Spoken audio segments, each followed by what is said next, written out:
Justice with Judge Mablean will be life because in everything we do, it involves the law. Where's your witness? In the evidence. That's hearsay. It's notarized. I still say it's hearsay. She's fair. You're going to help these young men learn how to do this the right way. Yes, Your Honor. She's firm. Can I say something, Your Honor? No, I don't need to say anything else. She's honest. I'm not your child and I'm not your friend. That's the order of the court. Goodbye. This is Justice with Judge Mablean. All rise. Both parties, raise your right hand. Do you swear to tell the truth, the whole truth, and nothing but the truth? I do. Court is now in session with the Honorable Judge Mablean presiding. Thank you. You may be seated.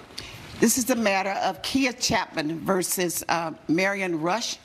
I am told that you're asking for $748.80 because of a panic attack that you had when you were throwing a baby shower that you asked not to take place. Yes, Your Honor. I am suing Miss Marion for throwing a baby shower that caused me emotional distress. Wow, that's an interesting theory. How did that happen? Well, Your Honor, we moved to Birmingham, Alabama a little over a year ago, me and my husband. And I sought out a local church, to find some lady friends. And that's where I met Sister Marion. And she was very inviting. She took me up under her wing. She was just like a big sister to me. She throws all the events, and I even helped her do some events and stuff. And her husband is the minister for the youth. And I found out that I was pregnant, and so I was having a horrible first trimester.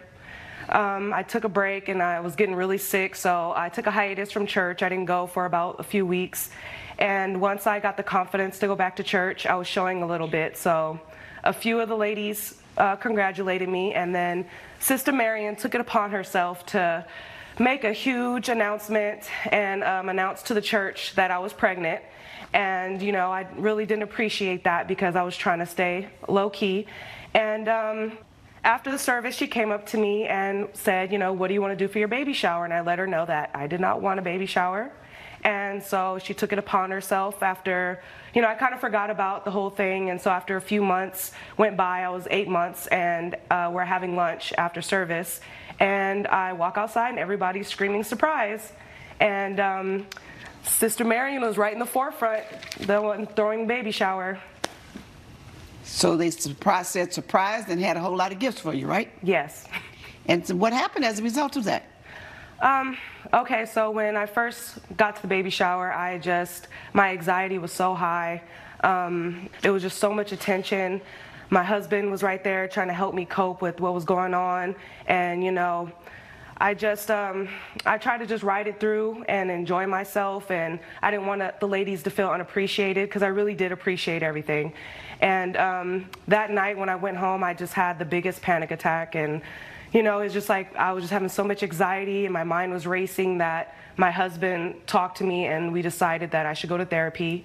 And I went to therapy for 4 weeks. I did 8 sessions twice a week. And they put me on anxiety medicine, which made me more worrisome because I was so late in my pregnancy. And after that, I did have a healthy baby boy. Thank God for that. Yes. Mm-hmm. So the $748 is the cost of the therapy? Yes, after insurance. Okay, may I see that bill?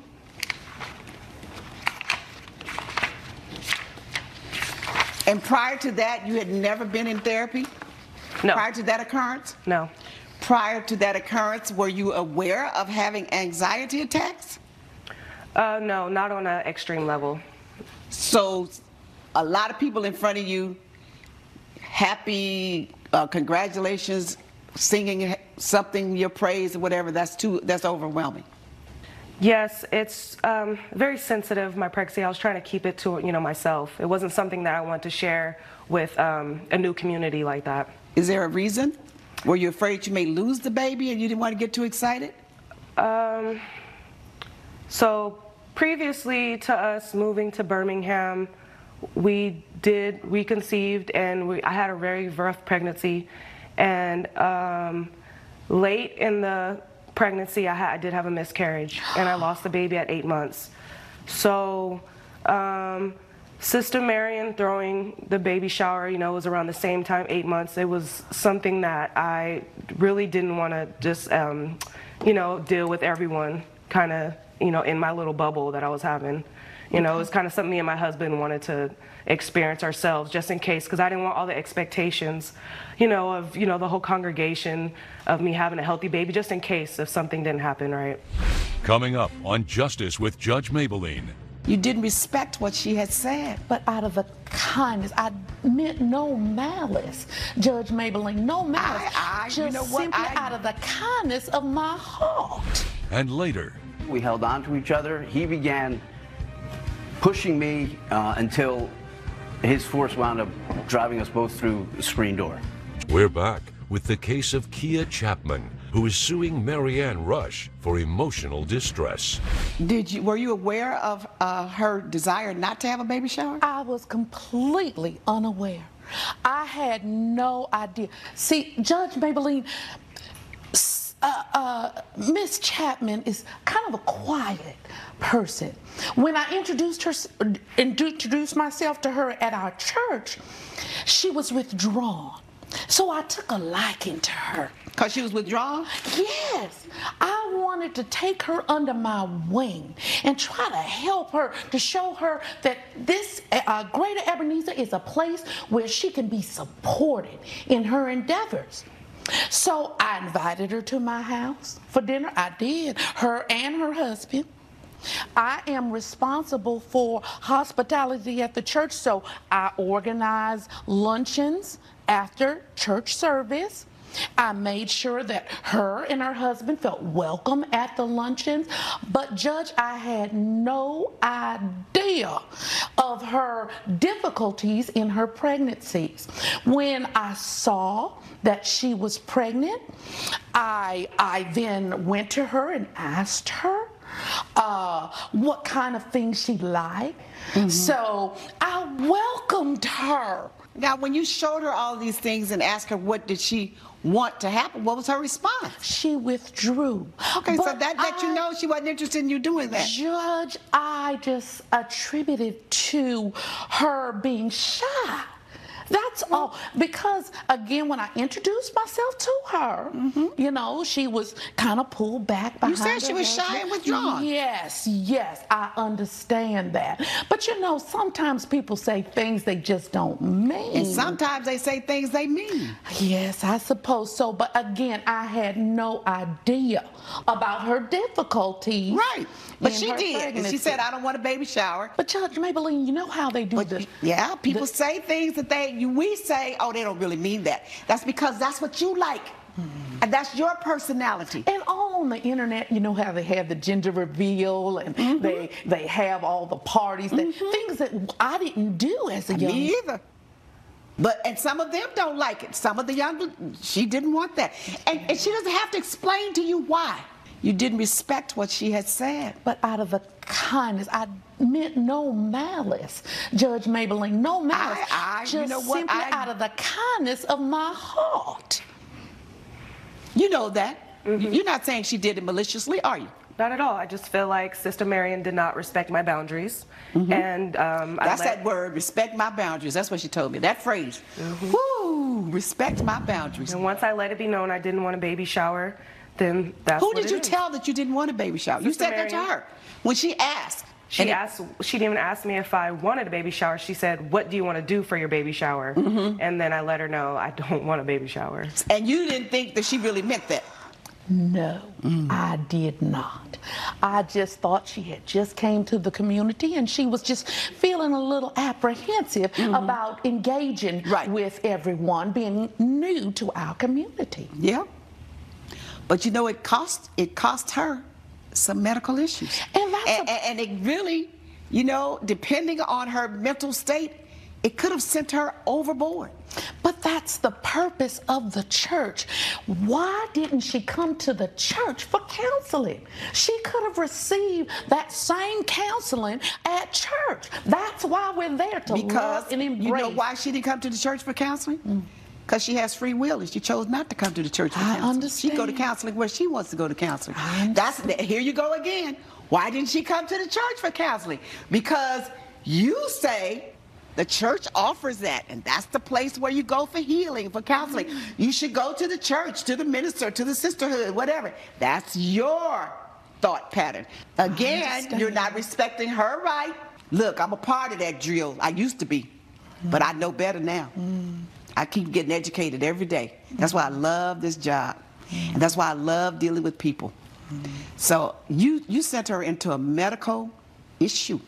Thank God it wasn't as bad, because the baby could have been damaged, you know? So now, since the church, you did that as part of the church, the church's hospitality, you can go back to the church and say, we need to pay for her therapy session. But I'm going to order you to do it. And I believe that if you go to the church and explain that the minister they'll take it out of the church's funds because you did that as a gesture of hospitality for the church. It was a good thought. Thank you. So the judgment is for the plaintiff. Pay the $748. Oh yeah, you did bring me that receipt. Yes, $748.80. And sometimes during pregnancy, your mental state is more fragile than others. And then other states of mind, other times in your life, and your adrenaline and your endorphins and all of that stuff is just everywhere, you know. And sometimes you're much more fragile in terms of that during pregnancy. So be aware of that as well, okay? Okay. So judgment for the plaintiff. Judge Mablean has ruled in favor of the plaintiff. The defendant has been ordered to pay $748.80. I know you didn't do it out of malice, and I forgive you. I just really hope you learn your lesson. Well, I guess you're never too old to learn. Coming up. At the end of my father's life before he passed, there was more toxicity than usual between the two of them, and Jake was asked not to come to the funeral. In the matter of Mike Duke versus Jake Masters, I understand the two of you are suing each other and alleging that both of you, it's a cross complaint basically. You say he hit me first, you say he hit me first, and I hit back, and the screen door got broken. So just tell me the story. The story is my father, our father, passed away recently. Jake's my half-brother. His relationship with my father was strained. At the end of his life, my father... What did you say about the strained? Their relationship. Your father and the defendant's relationship was strained? That's correct. Okay. That's correct. So despite my father's best efforts to be in Jake's life, they were rebuffed throughout his lifetime. The only time they ever saw or spoke really was over finances and money. At the end of my father's life before he passed, there was more toxicity than usual between the two of them, and Jake was asked not to come to the funeral. That was a request by my father. So Jake was at the funeral, at least the reception at my house. Yeah, I didn't show up at the funeral. So was he at the funeral or the repast? He was at the reception at my house after the funeral. Okay. On the same day. All right. Things were good for about a half an hour. He was talking with some of the other family members, and then he made his way over to me, to which I thought we would potentially have a bury the hatchet moment, some sort of kumbaya. It started out that way for a sentence or two until he quickly dropped into finances and money and what was his and what was left, which was annoying in and of itself for many reasons. But then he approached me closer and closer. He got into my personal space. I asked him, and I extended my arms just to get an arm's length from him. He pushed me. And that's when he pushed me. Coming up. Why did you bother to go? Well, I just wanted to, get some closure for the whole situation. Never really. You wanted to know if he had left you any money, even though he was not the great father. You didn't get along. You wanted to know if you had anything coming. We're back with the case of Mike Duke, who is suing his half-brother Jake Masters for property damage. You extended your arm to get him away from you, and he extended his arms to get you away from him. His was aggressive. His came with loud words. He got aggressive quickly. We held on to each other. He began pushing me until his force wound up driving us both through the screen door. Let me hear your side. Well, I don't really know my half-brother. his dad lied to my mom, got her pregnant. And both of you don't know what the hell happened between your mother and father. I don't want to hear either of it because you don't know. Yeah. Okay. So years went by. I got older. He tried to have some kind of relationship because I am married with kids as well. Okay, so why are we talking about, I guess it has significance to why you were if he was such a terrible person, didn't want to be bothered, didn't like your children, didn't like you, then why you show up at the repast? Yeah. I didn't ask you. I didn't ask you. Sorry, Your Honor. I don't need your help. Why did you bother to go? Well, I just wanted to, get some closure for the whole situation. Never really. You wanted to know if he had left you any money, even though he was not the great father. You didn't get along. You wanted to know if you had anything coming. Yeah. Just tell it like it is. Yeah, that is. I mean, I wanted to see, and plus I was also planning on talking to him and stuff like that. But then he got aggressive with me. First off, I did not yell at him. I didn't do anything aggressive. He pushes me after yelling in my face. And then when I push him back, he grabs onto my shirt and starts tussling around. And he's always been kind of a klutzy little guy. So he ends up falling through the screen door. And I don't think that's my fault. If you put your hands on me first, I have every right. Judge Mablean's verdict when Justice with Judge Mablean returns. When you approached him, how did you approach him? Well, he approached me.